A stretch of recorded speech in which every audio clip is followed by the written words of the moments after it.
Hey everyone, let's talk about the avalanche lily that I just posted a picture of. So first things first, I kind of find a picture of what I want to make, what type of flower, and in this one it actually has mistake.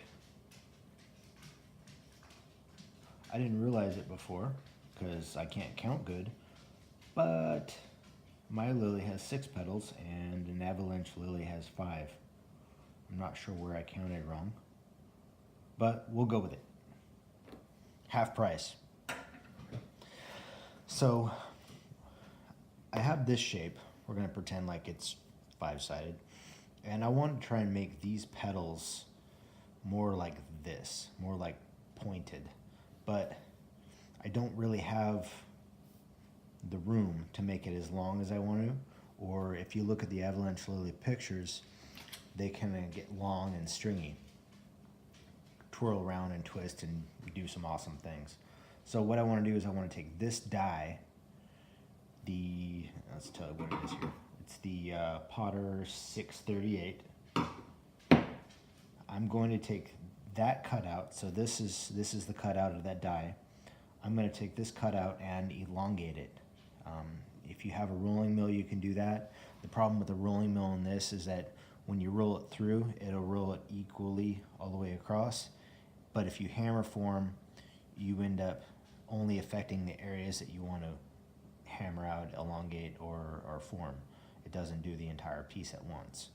So if I want to take these petals and make them longer, we'll use the crossbeam hammer again, but like we did with the other flowers where we created a center line, find a better pen, where we created a center line and then fanned out, we're going to do something different with this. We're going to take the crossbeam, and instead of going up and down with it, we're going to hammer this way. And when we do that, let me grab my hammer, we're going to strike, and as we strike, we're going to push, and we're going to start from the bottom and move up. So we're going to strike at almost an angle, and you're pushing as you're striking. And what you're doing there is taking the metal and stretching and elongating it.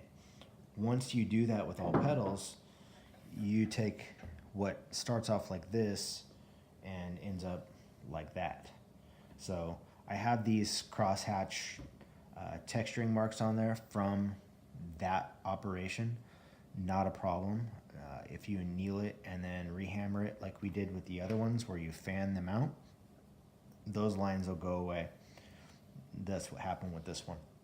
So I did the same cross hatching here, and then once I was able to figure out how big I wanted my petals, where they needed to be, and all that, I ended up retexturing it in that kind of center line fan out technique that we'd talked about. And then once I get to that point, I will take and, like I did with this one, I'll cut out a drawing of a flower or a shape of a flower. I still can't believe I didn't count good. That actually makes me giggle. All right, and I'll take and I'll trace on my pattern on each of the petals, and then I'll take a Sharpie or something like that and I'll go around. And then after you've annealed it, all you really need to do is take some sharp shears and cut out the longer, more pointed type petals that you want for whatever individual flower you want to do. We're talking about the avalanche lily, so we'll go with that. So once you have this and you know what you're going to do as far as your hammer planning, go ahead and go to your bench block. Start using, I like using a heavy crossbeam for this because I want to move my metal fast. I don't want to spend a lot of time just tink, tink, tink, tink, tink. I'm not texturing with this type movement.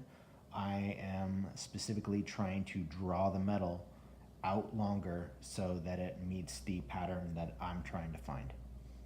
I think that about does it for the planning and kind of what we're doing. Now I'll try and film a video of this operation happening so that you can kind of see where the metal moves. I may not do the entire flower because I do have one here, or I might. Who knows? I'm indecisive today. So that'll be all for now, and I will go ahead and see you guys in a little bit.